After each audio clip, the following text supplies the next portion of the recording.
Russia pitches MiG-35 to India as FGFA project Falters. As the contest to supply a new fighter aircraft to the Indian Air Force, IAF, heats up, the MiG-35 has emerged as a viable candidate. India is supposedly seeking about 220 single-engine fighters to replace 11 squadrons of MiG-21/27s that entered service in the 1990s. Rosoboronexport is believed to have offered a licensed production deal for the twin-engine MiG-35 that would compensate for the IAF's reluctance to proceed with the Indo-Russian fifth-generation fighter aircraft, FGFA, project. At the MAX 2017 air show in July, Ilya Tarasenko, Director General of Russian Aircraft Corporation MiG, said, "We are actively working with the IAF in order to win the tender." Russia has committed to a 40-year maintenance and upgrade contract to preclude the support issues that have arisen in the past with Russian aircraft in service with the IAF.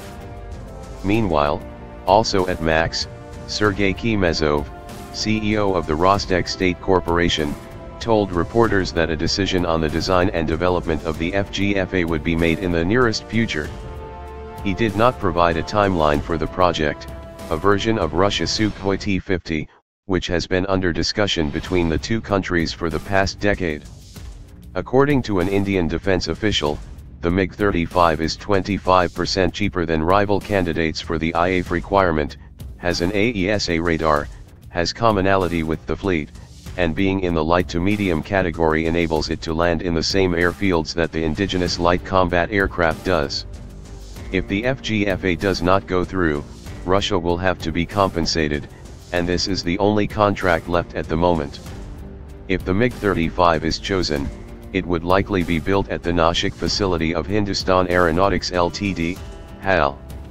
Spare capacity will soon be available there, when work on Su-30 MKI upgrades for the IAF is completed. India had previously indicated that the single-engine fighter should be built by a non-state-owned company that would be selected as partner by the fighter supplier under the Make in India policy.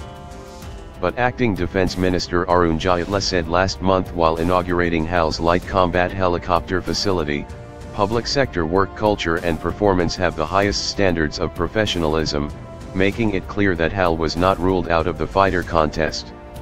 India's first woman defence minister, former Commerce Minister Nirmala Sitharaman, took over from Jaitley this week and is thought to be like-minded.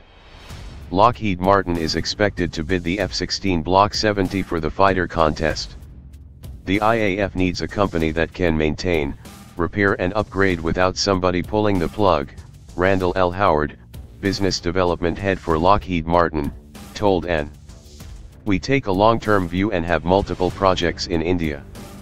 We do not look at India as a market, but a partnership," he added. The 50th C-130J Super Hercules empennage assembly is due for delivery by joint venture Tata Lockheed Martin Aerostructures on September 16. Abhay Paranjapet, Director of Business Development for Lockheed Martin in India, told N that following its agreement with Tata Advanced Systems to produce the F-16 Block 70 in India, his company had already identified 60 companies in India that it will shortlist to make parts for the fighter. The US administration is in full support of moving the F-16 production line to India. "This will create jobs in both countries," he added. He also said that Lockheed Martin is encouraging the two governments to have a conversation for future cooperation on the F-35 stealth fighter. Saab is expected to bid the Gripen E. Transfer of technology remains a thorny issue. The Swedish company and the Adani Group announced a collaboration on aerospace and defense on September 4. Saab is willing to transfer state-of-the-art technology and skills. "We will focus on the capability that is critical for true indigenization, including design, system integration, maintenance, and upgrade," said Gautam Adani, chairman of the Adani Group. The Indian conglomerate is venturing into the defense arena for the first time with the Saab agreement. However, Kurt Ove Håkan Busk, the president and CEO of the Saab Group, told N. Most design and integration uses avionics software and onboard computer systems, and that is something we fully control.